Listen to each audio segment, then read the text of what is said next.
Hey guys, welcome back. So now hopping back into our talks about Absolute Carnage, to where at this point the series is living up to that name. But with all the madness that's going on, here and there I feel like there's a couple of things that get looked over, though they're touched on in the series, but through all the action I feel like a lot of readers kind of brush over it, mainly because there's so much insanely incredible things happening back to back to back. So I wanted to point out a few through the course of this talk, and hopefully you guys will really appreciate what Donny Cates is doing here. But first, if you're new to the channel, be sure to subscribe to catch the spills every week, and don't forget to hit that bell up top so we can squad up in the comments for the first hour.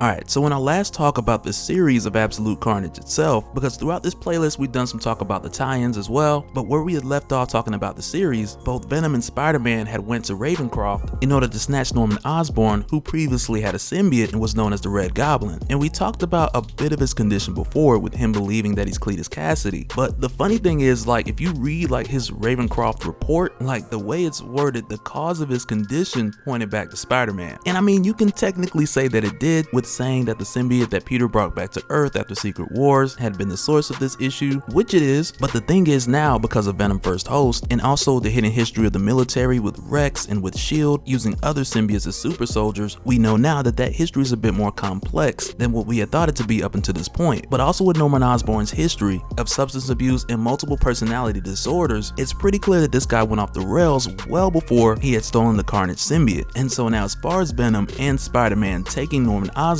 in their plan to use him to test this machine, which was made by the Maker, in order to extract the codices from everyone who has had a symbiote, and doing so with really this last-ditch effort of, okay, we can't stop Carnage, so let's at least move the target so that can buy us some time till we figure out how. But as you guys already know, that has not been working well, with the real Carnage showing up and sharing his symbiote with Norman Osborn, who at this point still believes that he's Cletus Cassidy as well. And with Carnage coming through here and turning the other inmates into Carnage symbiote variants, which are like the 2.0 version of his army recruits, and we'll talk more about that in a little bit. But with Carnage rolling through here heavy and then turning that up by adding to his army, Eddie told Peter that look, it's time to go, because one, Carnage already rolled through heavy and he leveled up twice before our eyes, and Eddie had already caught the fade not long before this, so for that reason he knew that this wasn't the move. And when he drags Peter to the rooftop of Ravencroft, it seems like they're stuck with nowhere to web sling to. But that's when we realize that Peter has a bit of catching up to do as far as the Venom symbiote, because prior to this moment he had no idea that Venom could fly. And to me, one of the best things about it, especially concerning Spider-Man within Absolute Carnage, it's the fact that he's new to all of this. And I mean, like, as far as Knull moving forward. And because of that, when Absolute Carnage kicks off and the symbiote's got a god now, Venom flies, Carnage is immeasurably more powerful than the last time they faced off with him. Like, it's a lot to take in over a short period of time. Man, really, it's a lot to take in over any period of time. But when they get here closer into the city and Eddie tells Peter that he doesn't know if this is a force we can exactly fight, Peter lets him know that they really don't have a choice, and as long as they can fight, they need to, because as heroes, no matter how many losses they take, as long as there's life in their body, they have to keep on going, which is really a very Spider-Man thing to say. And when they more or less come to the conclusion of Peter going to grab Captain America, Wolverine, and more of the heavy hitters to help out, Eddie agrees, saying that more or less he'll continue what they were doing by looking for the other low-life psychopaths and murderous aliens on the list. And just when they agree to continue and go their separate ways,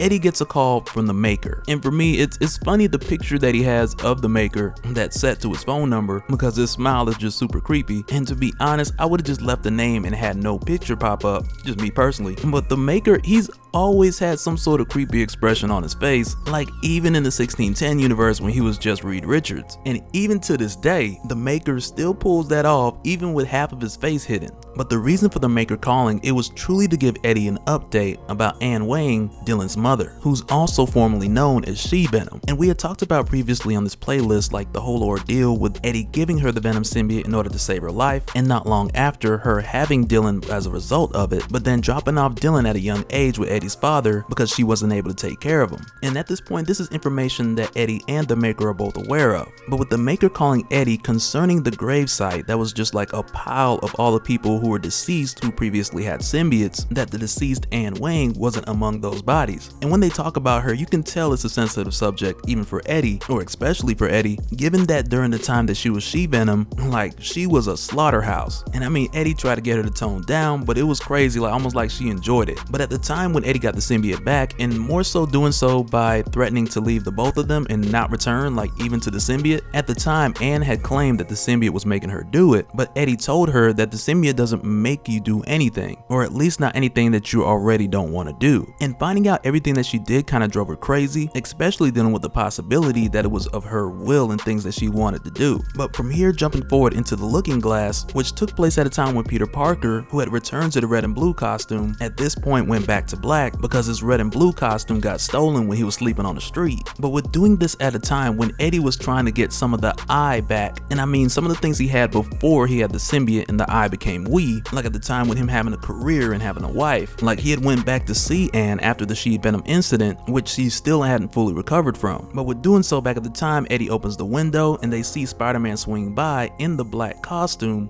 which freaks her out. So then Eddie turns into Venom to go after Spider-Man, which freaks her out again on top of being freaked out. But this was too much for Anne and it ended up pushing her over the edge. And while he was going after Spider-Man at this time, he had later found out that Anne had taken her own life after seeing what appeared to be two Venom symbiotes. But we find out from the maker that the reason that Carnage did not dig her up, it was simply because her body did not contain a codex, which initially throws Eddie in confusion because she did host the symbiote for a while. But as it turns out, when she had Dylan, her specific codex was passed down to Dylan. And this lets Eddie know that his son Dylan undoubtedly holds a codex or even codices, which were passed down from his mother that he's always had since birth, making him a target for Carnage. And so now, me personally, I feel like this was kind of like, well, duh. And mainly just because of the way that Donny Cates set it up from Dylan's conception to his birth. And I mean, the part about his mother being codex free, that was definitely a shocker to me. But I've always had my suspicions of Dylan, and the maker just confirms that here. But still at this time, Eddie hasn't had that talk with Dylan to tell him that he's his father. And it's just now at this moment while they're over the phone that he discovers from the maker that his son is an absolute target. But while this is happening, while the maker is on the phone with Eddie, this is taking place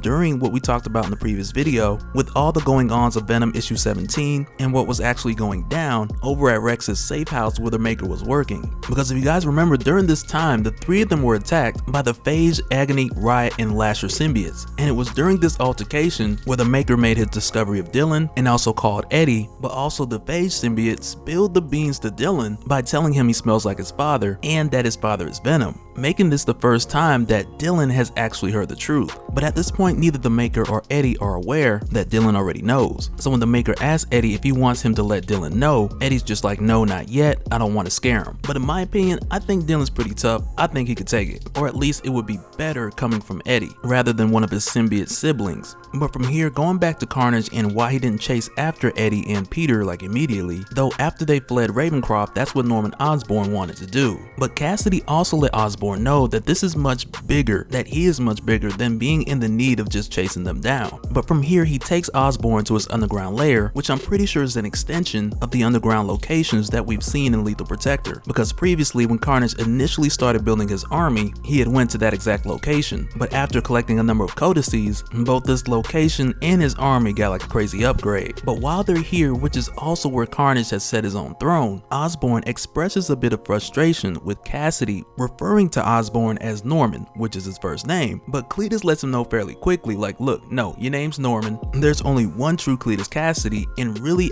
you're just here because I allow it. And beyond that, for no other reason but for the amusement of Cletus Cassidy, the real Cletus Cassidy. But Norman Osborn tells him, like, look, there's gonna come a time when you've collected all the codices you needed, and it's gonna come down to us two. And from there, Cassidy's more concerned about the fact that Norman didn't think he started, rather than the words of Norman, which were more like a threat, and likely because he doesn't see Norman as a threat. But back up top on the streets of New York, we jump to Scorpion and Miles Morales, who prior to this point were initially facing off against each other. But not long after the incident at Ravencroft, they found the fight turning from each other over to a wave of Carnage's symbiotes. And so now at this point with Miles Morales, because he has a bit of knowledge of what's going on, because of at the time when Knull had first showed up, and more so him sending his Grendel. Like, this was Miles' crash course in first introduction, back when he was teaming up with Eddie Brock, with them being the only two nearby to do anything about it. But it's also when he learned learned that his Venom Blast was very effective at facing off with symbiotes. But when we get here to Absolute Carnage, it's like the number of them are so many that it's tough for him to keep up. And Scorpion just kinda hits him with the "see ya, wouldn't wanna be ya," presumably just leaving Miles for dead. But it's at this time that Eddie arrives fresh off his call with the Maker, and he literally throws Scorpion back in the fight.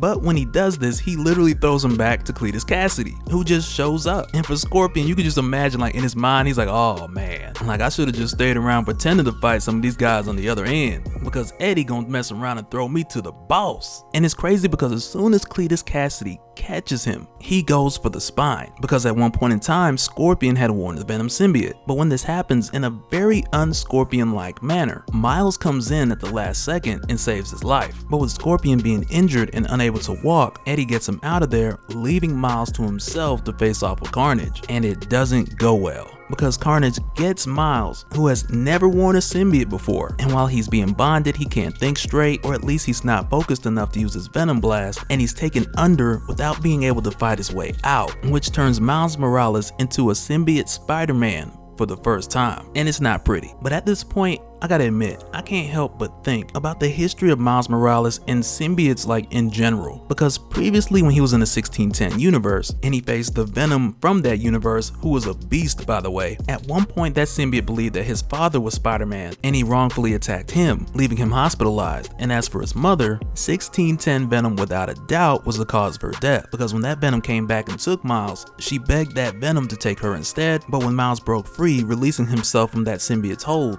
using his Venom Blast, he had broken free just to discover that his mother was fatally wounded. And even though, like, after Secret Wars, like we talked about before, she's come back, but still I can't help but think that that entire experience just holds a certain weight when it comes to Miles in the case of symbiotes. And that's one of the main things I'm looking forward to seeing how that plays out next, because we've seen a bit of that when he first met Eddie Brock, who at the time was also wearing a Venom symbiote. And initially Miles freaked out, and not long after he became cool with Eddie, understanding that this is a different Venom. But it now has me curious to see how Miles will handle this, and more or less if he's ever the type of person we would ever see to continue to wear a symbiote. But that'll do it for this one, guys. Let me know your thoughts down in the comments below, and we'll do it again in the next one.